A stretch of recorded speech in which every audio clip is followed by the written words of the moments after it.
Hello dear students of class 12th English. We have been studying the short story An Astrologer's Day. Let us start the following paragraph. आइए आगे का paragraph पढ़ते हैं।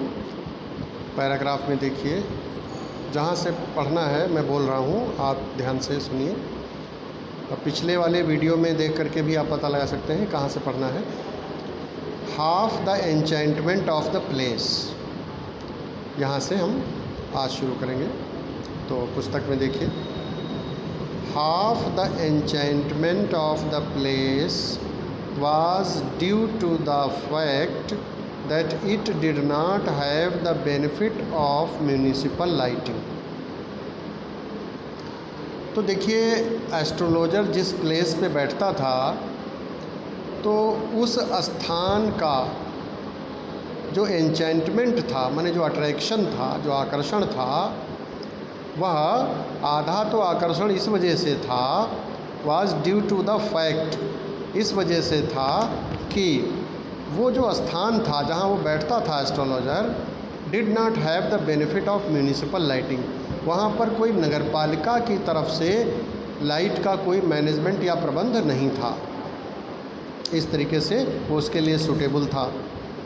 The place was lit up by shop lights, वहाँ जो उस स्थान पर प्रकाश आता था, वो जो पास पड़ोस की शॉप्स थी, दुकानें थीं, वहाँ जो बत्तियाँ जलती थीं, लाइट्स जलती थीं, उनका प्रकाश आता था परावर्तित होकर के, और उसी से वो प्रकाशित था।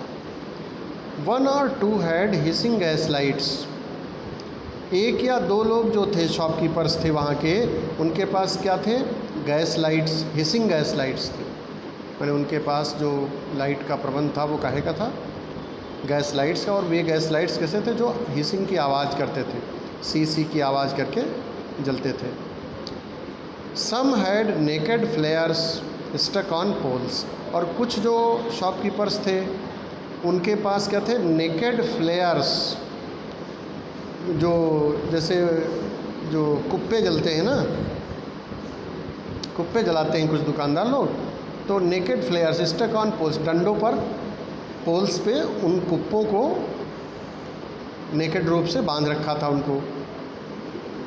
सम were lit up by old cycle lamps, और कुछ जो दुकानदार थे, जो शॉपकीपर्स थे, उन लोगों ने अपना प्रकाश बना रखा था। काहे से? किसके द्वारा? ओल्ड साइकिल लैंप्स, जो गोल आकार के लैंप्स थे, जिनमें कि ऑयल डाल करके जो जलाए जाते थे, तो वे थे उनके पास प्रकाश के लिए। Like the astrologers managed without lights of their own, लेकिन एस्ट्रोलॉजर के तरीके से जो लोग थे, वे लोग बिना उनका अपना निजी कोई लाइट का प्रबंध नहीं होता था, तो like the astrologers managed without lights of their own, तो वे अपना इंतज़ाम किसी प्रकार से कर लेते थे, लेकिन उनका अपना निजी लाइट का इंतज़ाम नहीं होता था। It was a bewildering criss cross of light rays and moving shadows, ये जो प्लेस था जहाँ ये एस्ट्रोलॉजर बैठता था, ये एक ऐसा स्थान था जहाँ पर किरणें इधर उधर से आया करती थीं प्रकाश की, जो दुकानों में लाइट्स जलती थीं, वहाँ से प्रकाश की किरणें आती थी एक दूसरे को काटती हुई। Bewildering criss cross of light माने प्रकाश, criss cross of light rays means प्रकाश की किरणें जो एक दूसरे को काट रही होती थी, ऐसा ये स्थान था।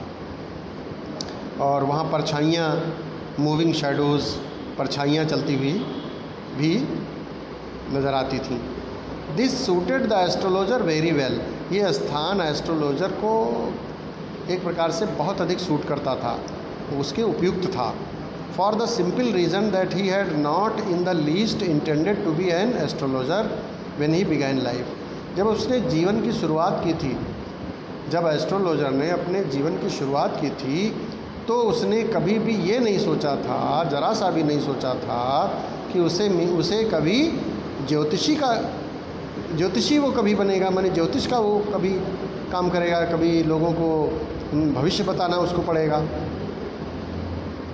And he knew no more of what was going to happen to himself next time. और वास्तविकता ये थी कि उस ज्योतिषी को knew no more of what was going to happen to himself next time, next minute, अगले क्षण, अगले मिनट उसको क्या होने वाला था, माने वो अपने बारे में उसे कुछ जानकारी नहीं थी। माने वो बताता तो दूसरों का भविष्य था, लेकिन उसे पता अपने भविष्य के बारे में भी कुछ नहीं था। He knew no more of what was going to happen to himself next minute। माने अगले मिनट उसके जीवन में कौन सी घटना घटित हो जाएगी इसकी उसे कोई भी जानकारी नहीं होती थी। He was as much a stranger to the stars। और ग्रहों के बारे में तो वो बिल्कुल अनभिज्ञ था, माने उसे कुछ भी ज्ञान नहीं था। ऐसे ही नहीं ज्ञान था जैसे as were his innocent customers, जैसे कि बेचारे उसके कस्टमर होते थे जो भविष्य पूछने आते थे उससे, जैसे वे लोग ग्रहों के बारे में कुछ नहीं जानते थे, ऐसे ही वास्तव में उस ज्योतिषी को भी ग्रहों का ज्ञान नहीं था, बिल्कुल भी ज्ञान नहीं था ग्रहों का। Yet he said things which pleased and astonished everyone. लेकिन इसके बावजूद भी वो लोगों को इस ढंग से चीज़ें बताता था जो उन लोगों को खुश कर देती थी और हर आदमी को चकित कर देती थी। एस्टोनिशमेंट, चकित। That was more a matter of study.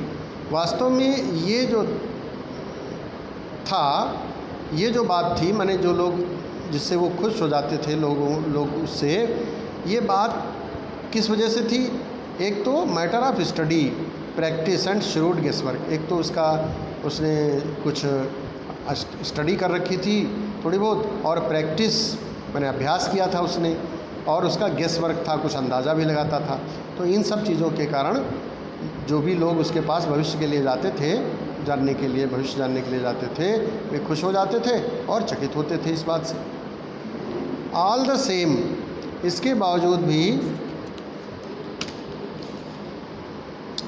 all the same was as much as honest man's labor as any other, and he deserved the wages he carried home at the end of a day। और फिर जब दिन भर वो भविष्य बताता था इस तरीके से, और शाम को जब घर जाता था तो वास्तव में he deserved the wages he carried home। घर जो कुछ कमाता था दिन भर में, जो ले जाता था, वास्तव में वो उसके योग्य होता था। He had left his village without any previous thought or plan। वो जो एस्ट्रोलॉजर था उसने अपना गांव बिना किसी पूर्व विचार के या बिना किसी पूर्व योजना के उसने अपना गांव छोड़ दिया। वो एक गांव में रहता था पहले, लेकिन अचानक उसने अपना गांव छोड़ दिया। If he had continued there, अगर वो ज्योतिषी, वो एस्ट्रोलॉजर अपने गांव में रहा होता तो क्या होता? He would have carried on the work of his forefathers. तो उसने अपने पूर्वजों का, फोर फादर्स मतलब पूर्वज, अपने एंसेस्टर्स का ही कार्य या पेशा किया होता। और उसके एंसेस्टर्स क्या करते थे? टिलिंग द लैंड, माने फार्मिंग करते थे, खेत की ज़मीन की जुताई करते थे। Living, marrying and ripening in his cornfield and ancestral home. और इस प्रकार से वो अपने गांव में रह रहा होता, वहीं उसकी शादी हुई होती, मैरिज हुई होती, और वहीं खलिहान में अपना फसल निकाल रहा होता और अपने एंसेस्ट्रल होम में, माने अपने पैतृक आवास पे रह रहा होता। अगर वो गांव में रहा होता तो रहता होता। But that was not to be, लेकिन ये नहीं हुआ, माने वो अपने पैतृक स्थान पे नहीं रहा, अचानक उसने अपना गांव छोड़ दिया, माने उसको छोड़ना पड़ गया। He had to leave home without telling anyone, और बिना किसी को बताए हुए उसे अपना घर छोड़ना पड़ गया। And he could not rest till he left it behind a couple of 100 miles. और जब तक वो एक कपल ऑफ 100 माइल्स की दूरी नहीं तय कर ली, तब तक ही कुड नॉट रेस्ट, उसने विश्राम भी नहीं किया। यानी काफ़ी लंबी दूरी जब तय कर ली तब उसने विश्राम किया। To a villager it is a great deal, अगर एक ग्रामीण के लिए इतनी दूरी बहुत लंबी दूरी होती है। As if an ocean float between, मानो कि जैसे कि समुद्र उसके घर, उसके गांव के बीच में और उस स्थान में जहाँ तक वो पहुँच गया था, मानो कि वहाँ ओशन मतलब समुद्र फैला हो, समुद्र भरा हो, इतनी लंबी दूरी तय कर ली थी उसने। यहीं तक रखते हैं, शेष पार्ट फिर अगले टर्न पर पढ़ेंगे।